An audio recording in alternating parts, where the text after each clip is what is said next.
Welcome. I am Sarah Ariaudo. I'm so honored to be here to talk about the recently #1 best-selling book, Leading with Self-Awareness, Starting from the Inside Out. It's my pleasure to be able to host our wonderful panelists and our guests today. Who we'll be hearing from is Earl Talbot. He is author of the chapter Operating from Your Zone of Genius. After that, we'll be hearing from Anna Oakes, who wrote about leveraging self-awareness for career impact, and Jeff Jacobs, What Inmates Can Teach Us About Vulnerability. Welcome, everybody. Jeff, why don't we talk about your chapter first? So you are part of, all three of you are part of the collaborative 25 author book.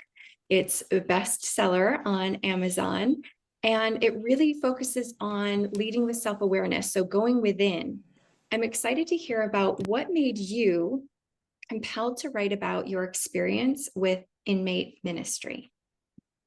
Well, thank you, Sarah, and I'm excited to be here. I really enjoyed Anna and Earl's chapters, and I'm excited to hear about them. And even though we wrote about very different things, I was struck by so many of the analogies, the lessons that we took away. I am a career HR practitioner. I've led a number of different HR functions, and for the last 10 years or so, I've been serving as an executive coach and facilitator for senior leadership teams. And because of that work, because of the dynamics that are at play, I spend a lot of time talking about trust because it's really the foundation of high performing teams. We can't engage in productive conflict. We can't engage in collaboration if we don't have trust. Now, part of my work involves soliciting input from participants about what does trust mean to them. And I get a lot of comments about, well, people have my back and they give me feedback and whatnot. But what I've consistently found, even though they may not articulate it this way, is that when we drill into the concept of trust, we start to get to inclusion. We get to the concepts of, can I bring my whole self to this work, to this team? Can I feel safe to offer up contrary ideas or to disagree or to risk failure? And then if we drill into inclusion, I find vulnerability. And just the very utterance of that word brings forth, Brene Brown and all the wonderful work that she's done. And vulnerability is a really a fascinating concept and a big challenge for corporate executives. There was a study that showed that 68% of CEOs feared modeling more empathy and vulnerability because they would lose credibility with their employees, or they thought they would. Well, I was on a parallel journey in that the last several years I've been involved in prison ministry. I started at California Medical Facility up in Vacaville, California. I'm here from the Bay Area. And then for the last few years, I've been serving at Salinas Valley State Prison, the maximum security ward there. And we chose to work in the maximum security ward because those are the folks that set the tone for the prison. And it was amazing to me in our ministry, we lead 3.5-day retreats in the prison. And then once a month, we go in for follow-up and we sit and talk with groups of 5 or 6. We call them the men in blue. They all wear blue. And we have follow-up conversations. And I've been struck by the power of vulnerability in the prison and how we can establish vulnerability in a short period of time, where in the corporate world, I'm concerned about my brand. In the prison, people are concerned about their lives. And yet, vulnerability was so important to them that they were willing to take those risks. And I started reflecting on what were the things that we did to help them feel like they could be vulnerable and take on some of these challenging topics, and ultimately create a better environment in the prison and ultimately decrease the recidivism rate. And I'm happy to explore this further, but a lot of it amounted to listening. and showing them respect and giving them space and withholding judgment so that we could really seek to understand what was their experience like. So the parallels that I found between my prison ministry experience and these corporate boardrooms and the senior leadership teams were really staggering to me, because the payoffs for vulnerability can be huge in terms of authenticity and engagement and productivity and collaboration, but there still is that inherent risk. So we have to create the environment in order to establish that. So that was my motivation for that chapter.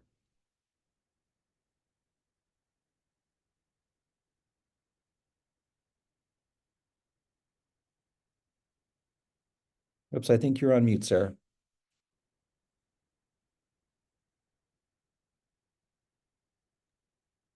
Thank you. Yeah. Oops, you're Yeah, back you're on mute, back on Sarah. mute. You're back on mute. Am I back on? Gotcha. Sorry about that, everyone. It wouldn't let me unmute myself, so my apologies. Jeff, thank you for sharing about that chapter. There's a couple of key things I just want to point out that you said that were really inspiring, as both I read the chapter and then I just listened to you recap it and what inspired you. The parallel between corporate and worrying about our brand versus prison and worrying about their lives is really powerful, and how important that is in both aspects, but how impactful, more importantly, that is. And the fact that you highlighted that listening, which seems so simple, but I think is to truly listen to people can be really difficult sometimes, that was such a key component in building that trust and creating that atmosphere that they felt like they could let their guard down. That's such a great takeaway, that, active listening, especially where we're not just waiting to ask questions or thinking about what our response will be, but truly listening and creating that rapport. Amazing. Sounds simple, but not so easy for many. So thank you. I don't think there's anyone who is listening to this right now that thinks that's a revolutionary concept. I think everybody would say, oh, that's logical, absolutely, makes sense. And then at the same time, we don't practice it. In fact, while someone else is speaking, we're rehearsing what we're going to say in response. We're concerned about pauses in conversations and feel the need to fill those pauses instead of reflecting on what we're hearing or asking questions. But it really demonstrates respect, and Mhm. that fosters the kind of trusting environment that we seek to establish. Absolutely. That's actually a really great point as well, Jeff. The pause. I'm hearing that everywhere. Just take a pause. We have to remind ourselves to actively stop talking in Mhm. order to connect with the person or people that we're with. So Absolutely. that's great. Thank you. Well, next up is Anna Oakes, again, about leveraging self-awareness for career impact. Anna, can you tell me about what inspired you to write about your experience as an intrapreneur? And yeah, go from there. I'd love to hear it. Yeah, for sure. So, look, I have been for the last 18 years of my career, been working with executive teams and building cultures. And one of the things that I find almost wherever I go is people will ask, is this what I should be doing with my life? And if so, what should I be doing next? Like there's just this like desire to find a purpose, right? That's always thrown out there. Find your calling. And as sometimes people will find that, but oftentimes they won't. And so what I have found is that people almost have too high of expectations of themselves or their career in terms of the fulfillment it will bring them. And then they forget that they have control over where they work, how they work, what they work on. And we sort of give away that control to our first job. And it's like, oh, we read the job description and we wait for people to tell us these are the things that you're supposed to be working on, instead of saying, why did you hire me? What was that reason? Now, what can I do to maximize my impact on that calling? Right. So for me, it was an answer to these questions that I get so often from people when I come around to speak and coach and work with different companies, is like, is this what I should be doing? What should I be doing next? And I really wanted to give them, Sarah, something to embody right? A mindset to embody where they could, just with a few simple transitions, they could start to feel more impact and more fulfillment from their career. I love that, Anna. I love that. And for those that don't know, I don't want you to give away your chapter, but can you describe in your own words what entrepreneur means, just to catch them up a little bit? Because I know that it's your phrase, which I love, but I'd love the listeners to hear from you.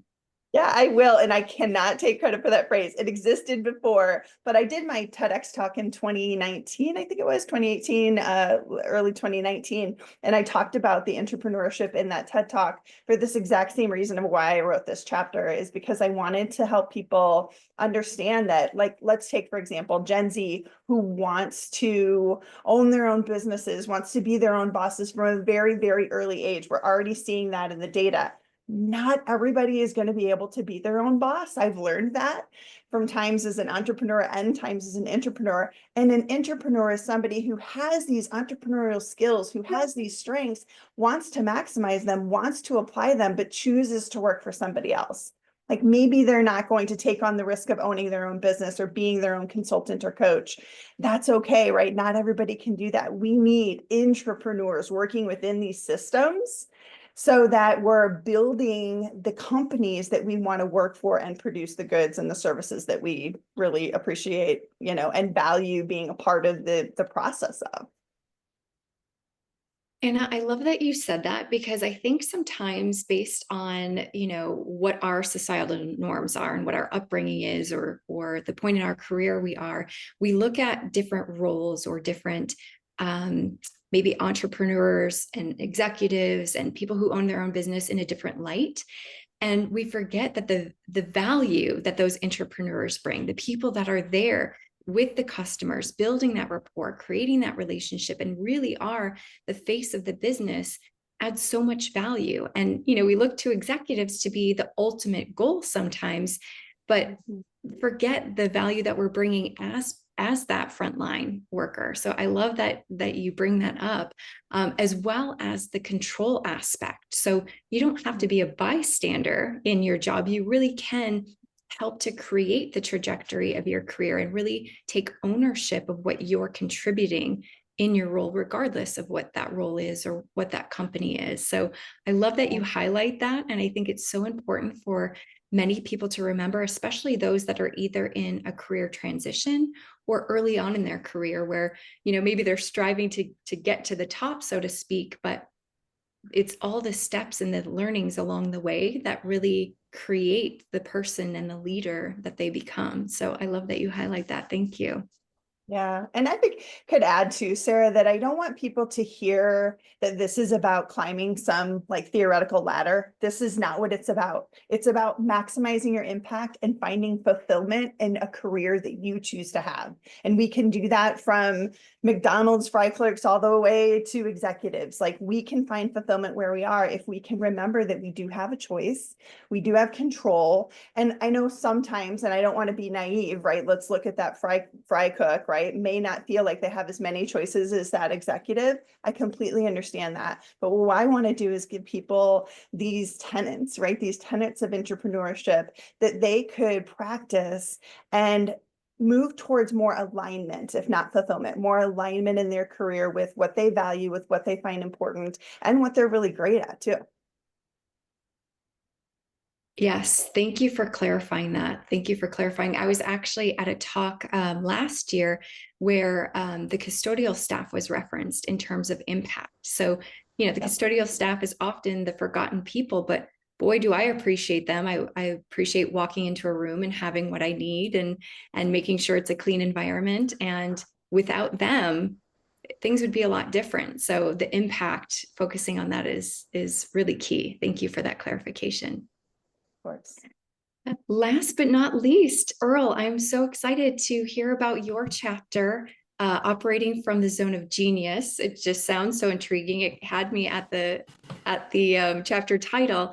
What inspired you to write about the 5 intelligences? I think we were talking before this that it should be a whole book, so I can't wait to hear more. But yeah, please fill us in and what inspired you for your chapter. Yeah, I definitely tried to, and thank you, Sarah. And first of all, I just really need to say thanks because, you know, changing work, being part of this collective changing work helped me embark on this journey. And actually, Nicholas, who's in the in this Zoom call, particularly because I didn't see myself as being a writer at that point. And Nicholas was the one who kind of gave him a nudge and said, "Look, your story is important too, and I want to hear your voice."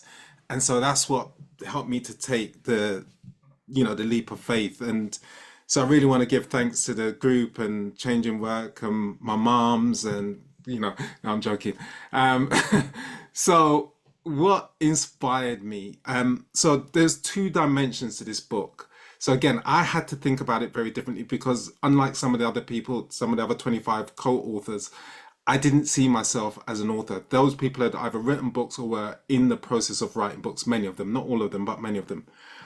And so there was two key dimensions. One is leading, and the other one is self-awareness. So when I sort of thought about those two dimensions or two distinctions, I kind of had to then go into a mode of, well, what do those mean for me, and how have I used that in my life that can be meaningful to the audience? So the first one was about actually the self-awareness that comes on to what does that mean and why is that important? And what's a framework that can be helpful? Because one of the things about when people talk about self-awareness right now is it's mindfulness, it's meditation, but that's still very fluffy. You can't put your hands around it. So what are the systems that we can utilize to bring about our self-awareness? And that's where the concept of the five intelligences really is about. And those five intelligences, and I'm not going to give away too much, is the cognitive intelligence, which is how you think, the somatic intelligence, which is the body, the emotional intelligence, which is what everybody's talking about recently, what our emotions are, how do we self-regulate those emotions, the intuitive intelligence, which is the thing that was my wake up call in the book, I think, and also the combined with the spiritual intelligence. And there's two dimensions to the spiritual intelligence. There's the inner, connecting to your why, your purpose, your meaning, what makes life, as Anna was saying, kind of fulfilling for you. How do you find that fulfillment through your work, through your relationships, through your activities, which can be a vocation. It doesn't actually have to be work. And then the other aspect is your biofield, how you're relating to nature, what are your relationships like, how are you connecting to the world, what does it feel like when you walk into a room, can you sense the atmosphere? So those are the two dimensions of the spiritual, but I kind of try to keep it easy and put it into one. So once you're aware of those and you're able to listen to any of those at any particular point, the next thing is leading. And leading is when we're using those five intelligences in alignment intentionally. So we know what we're doing, we understand how we're moving forward, we understand what our vision is, whatever it is. And even if we don't know, we're still just moving with intelligence and intention. So those are the two dimensions that I really wanted to bring together. And one of the really profound things that was helpful for me with the book is it gave language to what I was doing and how I was living.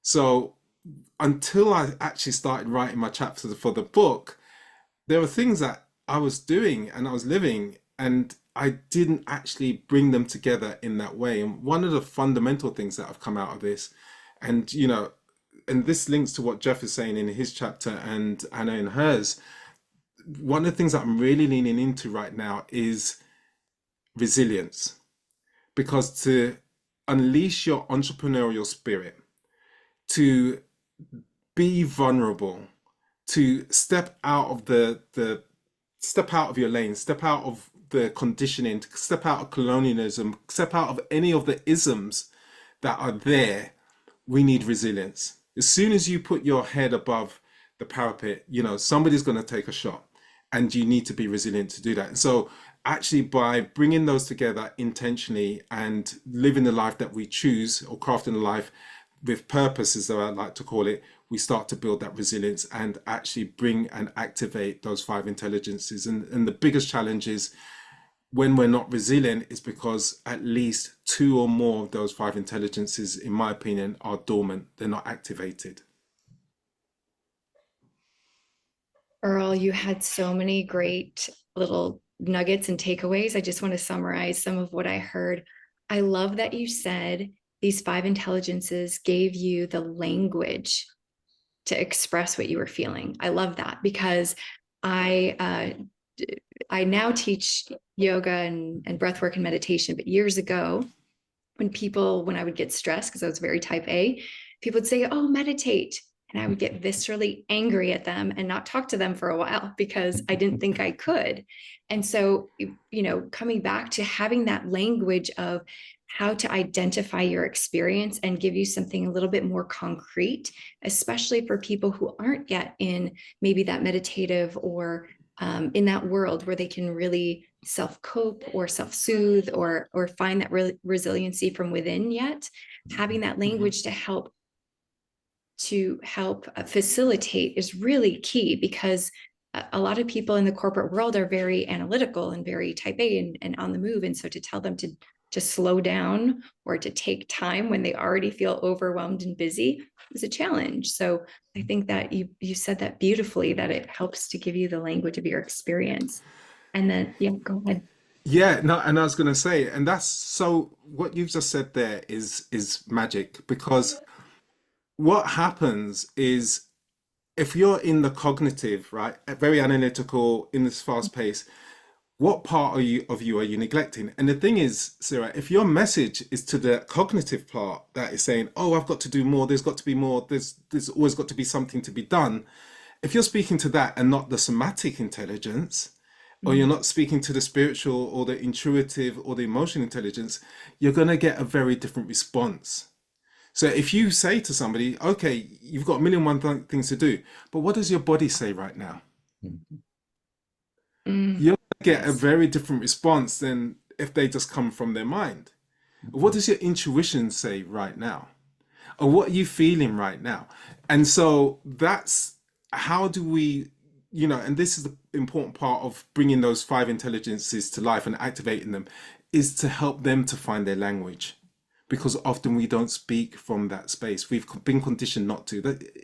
It's our natural way to do it, but we've been conditioned not to speak from those places anymore. Sarah, if I can jump in there, I think there's a natural Please. connection. We talked earlier about the power of pause when it comes to communication and demonstrating respect. You pause because you're listening. And what I hear Earl talking about is an internal pause where we don't let our mind run away with us. We don't let our emotions run away with us, but we pause to interpret and think about it from different perspectives. So I just wanted to make that connection. 100%. 100%. To get in tune with that, you have to pause for sure.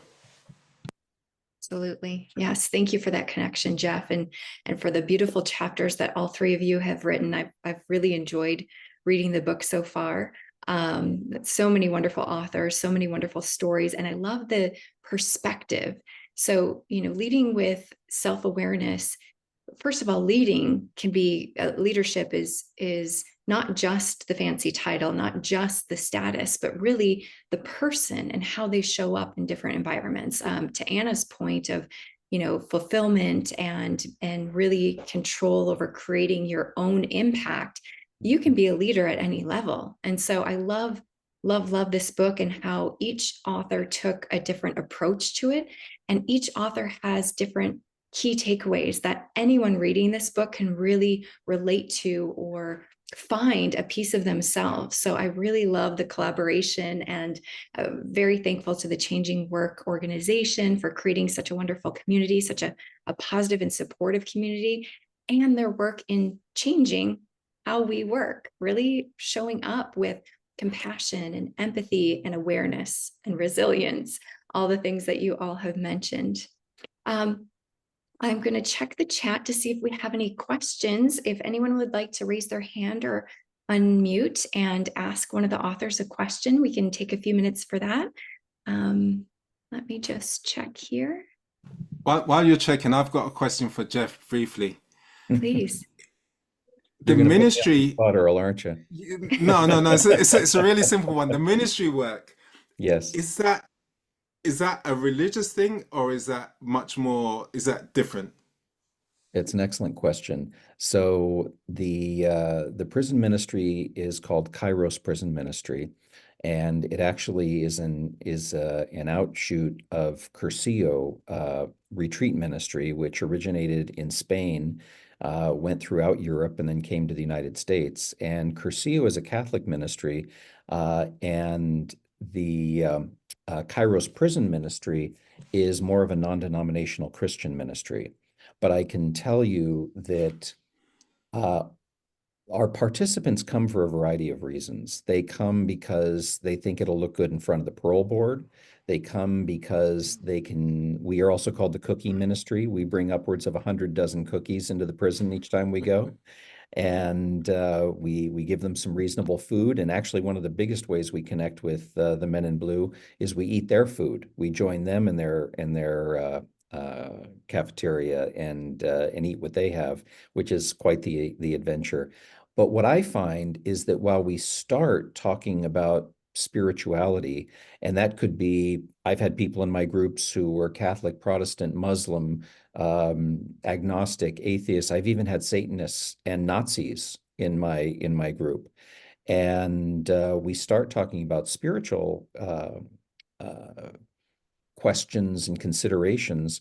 But then I also ask them a lot of questions about their life within the prison and the dynamics that are at play. And our conversations go in any one of a number of directions. I let them lead as to what they would like to talk about. And we may start off in a spiritual area, but we may go in a lot of different places. No, thank you. Thanks for that clarification. Appreciated. Absolutely. We didn't have any outstanding questions in the chat. So I'd like to take this, maybe the next 10, 15 minutes here and really ask you as the authors about your overall experience with the collaboration or what you noticed or appreciated about each other's chapters, or maybe the connection that you found when you were writing your chapter, but then reading others. If anyone would like to share that. I was really excited when I read Jeff's chapter, specifically, Jeff, when you were talking about the importance of modeling receptivity, and that connection to self-awareness is so important. We don't see that enough, unfortunately, in the workplace of people, whether it's peers or your leader, modeling that receptivity. So like, I just wanted to thank you for calling that out and really understand the importance of that for our personal fulfillment too. I appreciate that, Anna. Thank you. And I'm curious, just to push a little further on that, Anna. For your chapter, this whole idea of entrepreneurship, it really has to do with a lot of self-awareness because Oh. you're really having to discern what's important to you. But how did you decide to write about this, and how did you decide to join this book journey in the first place? Yeah, really, getting to know the changing work leadership and being a part of that. One of the roles that I agreed to take on is the editor of our changing work review, which is we'll sort of see what this does in the future, but we've got big plans for it. Could it be a magazine, a print magazine someday? We'll see. But agreed to take on the editorship of that. And when getting involved in that and talking to the leadership, found out about this book opportunity. And I have been saying that I was going to write a book on entrepreneurship for probably 5 years. So I was like, okay, I haven't had the wherewithal yet to write a whole book, but could I start with a chapter? And so this is that honoring of that message that still feels so important to put out there, and really feeling very grateful for the opportunity. Like, I didn't even know you could write a collaborative book. And now I'm like, it's so good. Like, we have so many layers in this book. Like, how can you not be excited about this like concept? And I'm just like interested to, like, we're going to do more of these collaborative books, and I can't wait to see what's next. For me, it really feels in many regards like a choose your own adventure. And every time I turn the page and I hear a different voice and I hear a different story, that's just very exciting and inspiring.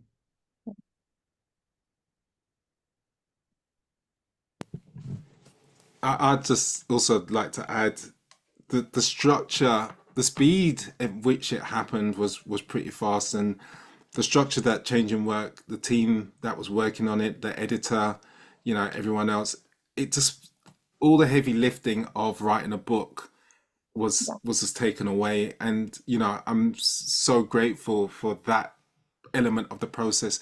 And then the micro pods. So we went into small groups and supported each other. And I have to say, Jeff was just like a big brother across all the pods. The way he showed up in the groups and everything else, I just thought was, yeah, I always felt like you kind of had this warm fuzzy feeling that came with you. So really appreciated that. And I just wanted to say as well with Anna, it's really interesting because the evolution of language for me was something around 2017. I understood the term solopreneur. Yes. And then it wasn't long after that before entrepreneur kind of came on my radar and everything else. And when I saw you writing about it, it was just like, wow, that's just amazing. Because I think that's language that still people need to catch up with. And Yeah. organizations need to foster that so much more. So I just thought when I was reading it, I was just like, wow, you've given language to something where a negative situation, and I don't want to give away anything from your chapter too much, a negative situation could be a trigger for, and that is the entrepreneurial spirit. So whether you are in an organization or out of the organization, there can always be a preneur element to it. So I just really wanted to share that too. Yeah. If I could say two things as I was listening to both of you talk, I was thinking the power of this book and what did it really do. And I want to say two things about loneliness. One is when you are in your career and you are feeling unfulfilled or that you were not impactful, it is a very lonely feeling. You can feel like it's only you that feels this way. And that's not true. You are not the only one that feels this way. Work is a complicated system within which we have to operate. So it's just like almost flawed from the beginning. So what we have to do is our best with the situation. So I wanted to say that about entrepreneurs, but also the loneliness of being an entrepreneur. I've been one for the last 8 years, and it can be very lonely. And to have this be a collaborative process where it wasn't just like Anna has to get ready for lunch day. It was like, we have to get ready for lunch day. Like it just felt so much better to have the we instead of just the me, which can often feel scary and, like I said, lonely. So just really grateful for that like community that we built around it. Those words of loneliness and community, one of the things that I found is that there's a danger in allowing your identity to be too much influenced by one aspect of your life. Yeah. And because we devote so much time to our careers, frequently that makes up our identity. So every success and every failure, we ride this roller coaster associated with it. And I believe that there is a tremendous power in the diversity of community, finding things outside of your family, outside of your career, and the community of support that exists. It's amazing the number of people that are experiencing what you're experiencing. And I jumped on this writing bandwagon because I've been working for the last year and a half on my own book, and it's been a very lonely, very isolating process. And this was an opportunity to learn about the writing experience. And I want to put a little plug in there for overcoming the imposter syndrome, because one of the things I experienced is, well, I'd walk into a library or a bookstore and say, what could I possibly add to what is out there already? And perhaps nothing other than my perspective, my stories, my spin. And I used to think, if there's a troll out there who's going to say something nasty about what I write, or if somebody's not going to like it, well, then I shouldn't write at all. And that whole perspective of turning that around and saying, is there one person out there who might be able to benefit from how I uniquely say something, then that's the person I'm writing for. That's what's so lovely about this whole experience. And the community gives me the confidence to do that. So well said, everybody. So well said. Earl, did you have something to add? I was just going to say there's a question in the chat, and you know that question, I think what you was just sharing, Jeff, is a segue into that question, and I would like to respond to that question. So thank you for that questions, Silky, if that's the correct pronunciation. And I think the thing is about using those perspectives. They're not just perspectives; they start to become way of being. They start, if you embody these things, they start to become a way of being. So this comes back to the two dimensions as I was speaking about. One is self-awareness, and the other one is leading. When we start to lead, and this speaks to what it means to be like an entrepreneur, whatever it is, once we start to live and act a certain way, we give unspoken permission for other people to do the same. So it's not necessarily about trying to change the rules, change other people, change the culture. If you change, the culture changes. If you change, the relationship changes, right? So for example, if you're in an argument with somebody and you stop speaking, that's going to change the dynamics of the argument. If you're in an organization where they're allowing people to be treated in a certain way, and you start saying, well, actually, I'm not gonna be treated in that way, I'm going to stop acting in that way, you are starting to change the culture. And that's the importance of leading, and leading by yourself. And once you start to do that, you start to give other people unspoken permission to do the same. And at least that's my experience of when I've changed and made those decisions in my life intentionally. Yeah. And I think we have to use the tools that are out there, like I'm a big fan of assessments. They're not perfect, but they point us in the right direction and they give us data that maybe we didn't have before. So I've used Gallup-Clifton Strengths in my business. I've used Insights, Myers-Briggs, all those other ones. Pick one, get some data on yourself, get some data to the people that you live and work with on a daily basis so that you can increase your own awareness, which leads to other awareness, which leads to organizational awareness, right? Like that organizational level that you're talking about, Silky, is what all bosses, what all executives say they want out of their people. They want that organizational awareness, but it starts all the way back with the individual. So like, I really do think it comes all the way back to self-awareness, that you've got to be investing in giving your people tools that are going to help them know themselves and each other better. And if I go back to my day job, so I'm an internal consultant. I'm actually one of the unusual folks in the changing work community who is employed full-time in a corporation.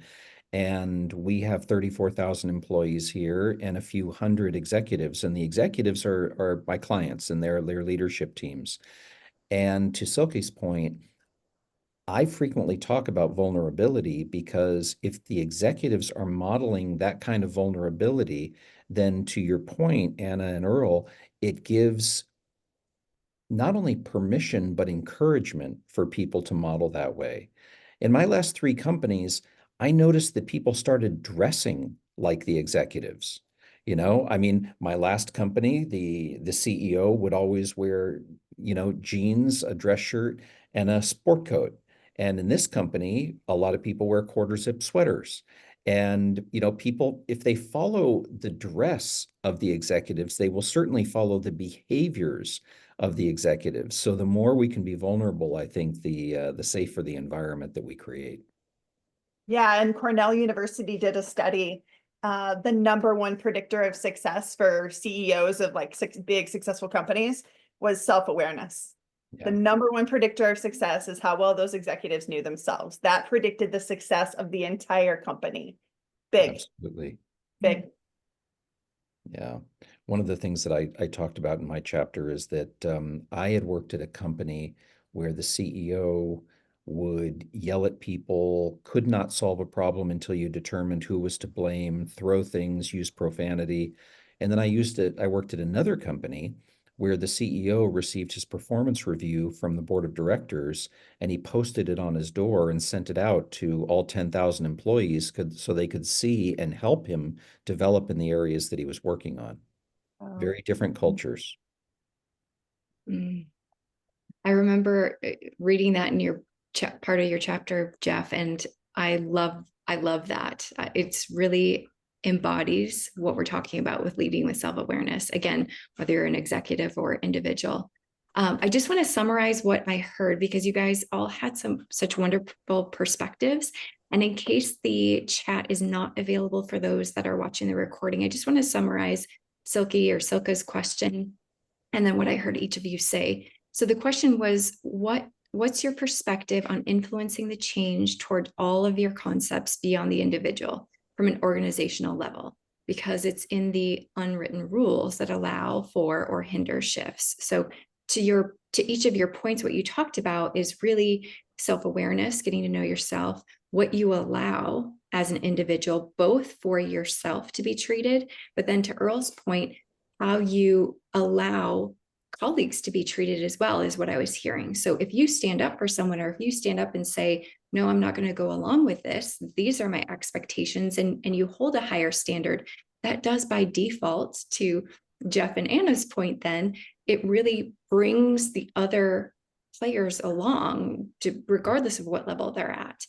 So as a collective, if we're all raising the standards of what we allow, then the culture will change. And yes, it can start from the top, but it also can start from the bottom and work its way up. So I love each of your perspectives and trying to tie that together. Hopefully that answered Silky's question. And then, yes, I love the assessments, as Anna referenced, and then in the chat, Earl had put the Enneagram. I love all personality tests and any of that stuff, because what I've found, and I would love to hear you all's perspective, is that when you align with your strengths, what comes naturally to you, everyone succeeds. You succeed as an individual because you're going along with what naturally comes easy for you, or is less challenging, and that you're more motivated or intrigued by. And that organization succeeds because they have the right people doing the right job. And that's, I'll be curious, I'll stop there with my opinions, but I'll be curious, as leaders with self-awareness, what do you all see, or what are your opinions with the people in the jobs? Jeff, I'd love to hear from you first, just from like this bigger systems perspective, and like aligning to strengths, and also developing a common language, which is what I think a tool can do. Yeah, you're absolutely right, Anna. I have a lot of opinions on this, but I've been talking a lot, so I wanted to hold back a little bit. But on that topic, I do think that assessments are very valuable. There's no question. I frequently will work with a number of the different vendors, and through the certification process, because these organizations have devoted their blood, sweat, and tears and their careers to these assessments. Their intention is frequently that you should spend 16 hours going through the assessment and leveraging all the bells and whistles, and they have good points. But I frequently say that 100% of the work I do is important but not urgent. So when I work with leadership teams, we frequently, if I get 90 minutes with a group, I am very fortunate. Now, sometimes I'll get 2 to 3 days, but we use assessments very briefly and sparsely in that regard. But I do think from a cultural standpoint, what the assessments all have in common is the acknowledgement that we're not all wired the same, that we are wired differently. And that doesn't mean that we're wrong. It doesn't mean that we're broken. It just means that we're different. And one of my favorite studies is a Stanford study that demonstrated that diverse teams will outperform homogeneous teams every time. However, diverse teams will struggle to get started because people have different communication styles, different life experiences. So they enter conflict faster and have to work through that and build the skills to be able to do it. But once they overcome that, they will outperform the homogeneous teams and have more creative, innovative solutions. The question is, who gives up during that conflict and who works through it to create a better opportunity? And we know that conflict is one of the keys for innovation. So if Yes. we want creativity and innovation, which I realize are two separate things, but really, right, conflict helps us get to a creative or an innovative solution. Like that, we've got to be able to go through that conflict. That's why those teams are successful. They can get there, they can work through that. They say, oh, I see, you're really good at that. Now let's get you in a job that helps you do that. And where do I need to be in order to complement you? Mm-hmm. That was well said, Anna. And it brings up really a nice summary of each of your points. Earl touched on vulnerability. I can't remember which of you had said listening. I think it was Jeff. And then now I'm blanking because I started talking, Anna, but really the holistic approach and ownership. That's what it was, right? So being vulnerable, being willing to listen to someone else, and then owning your part of it. So it's so beautifully said to tie each of your experiences and each of your chapters together. I really love that. Yeah. Well, we've got a few more minutes. Does anyone want to share anything else that we haven't talked about yet? But just on that last point, so one of the things about the five intelligences in my chapter is, and I love what Jeff said. One, with whether it's the Enneagram, whether it's the Myers-Briggs or whatever it is, quite often we get hung up on the technology. One of the reasons why I framed it as the five intelligences is that we are we are the first generation AI. As humans, we're technology, but we've been conditioned not to listen to it. So if we can start to utilize our technology and listen to those different parts of us and start to bring it together. So this is why I've kind of brought that to the forefront. And we can use those other systems that can help us to tell us about our strengths, our weaknesses, and everything else, and lean into those. But also listen to ourselves. The information is there, right? Your body will tell you when it's tired. Your body will tell you when it needs to be fed. Your body will tell you when, or you will feel when the job's not right for you, or the relationship's not right for you, or the food's not good for you. Whatever it is, if we slow down, pause, and just listen to ourselves, we are our own system that we can actually listen to and understand our strengths and weaknesses and where we need to actually develop on. The problem is we often override it from the outside view, the outside world's perspective of us and our conditioning. So once we start to do that, that's when we start to be empowered, and that's when we can start to lead ourselves out of whatever condition that we were in. So I just think that's a point to really highlight. It's really beautifully said, Earl, and one of the things that it really reinforces to me, and why I gleaned so much wisdom from the inmates, from the men in blue that I work with, is that these are people who have nothing but time, and they are stripped away of the distractions that exist in our world. They don't have well, they certainly have underground phone connections and things like that. But if we put that aside, for the most part, they don't have social media. For the most part, many of them have not had a visitor in years. They don't get typically mail. They get time on the yard, and then they're with their cellmates in their cells. So they read, they reflect, they form opinions, they are able to articulate things in much more succinct manner, because they tap into, I don't know if they would look at it as the five intelligences like you described, but invariably they are reflecting more in their day-to-day life than we are with the distractions that we live with. 100%. And I think it's important that that's a label that I put around it. Most people who are living it, they don't necessarily even label it, but they're in tune with it. So in the society where we're not in tune with that anymore, that's why I'm just using language that people can then tap into those. But actually, it's just about bringing ourselves into a whole alignment, because when we look at chronic stress, burnout, all those things, it's not so much the external environment as much as it is the internal environment. And that's why the mindfulness and the self-awareness is so key in terms of changing the situation. Because one of the things about chronic stress isn't usually about the external factors and triggers, it's how we're relating to those and what we're believing about ourselves. So when you say, Jeff, the importance of kind of overcoming imposter syndrome, that's actually the antipathy of the external is telling you you're doing great, you're doing everything that needs to be done, you're amazing, and internally you don't feel that's happening. So the difference is really what's happening on the inside, and that's usually because we're misaligned. So beautiful. I am so thankful to be a part of this discussion. Jeff, Anna, Earl, it has been such a pleasure. Can you please share with the audience where they can find you? Because I know I want more of you. Surely they do too. So where can we find more of each of you? How do we connect? Let us know. Well, for myself, I'm available on certainly on LinkedIn, and I think each of us also have an author's page on Amazon, connected to either the book, the virtual copy, or the paperback copy. Yep. Same LinkedIn.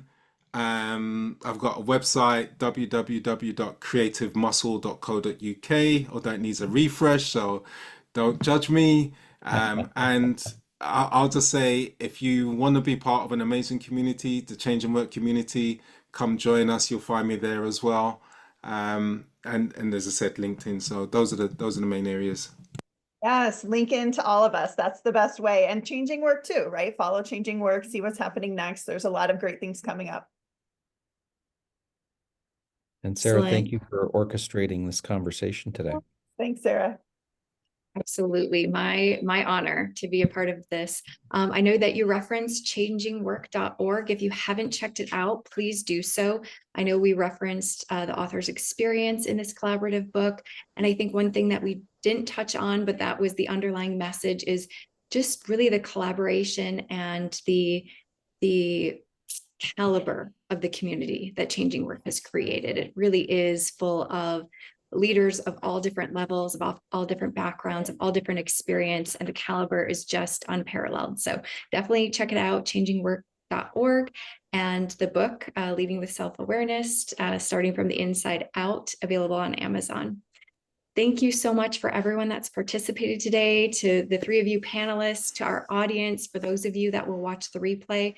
Really was a pleasure to be a part of this conversation. Thank you, Sarah. Appreciate it. Thank you all. Thanks, everybody. Peace and progress. Thanks, everyone. Right.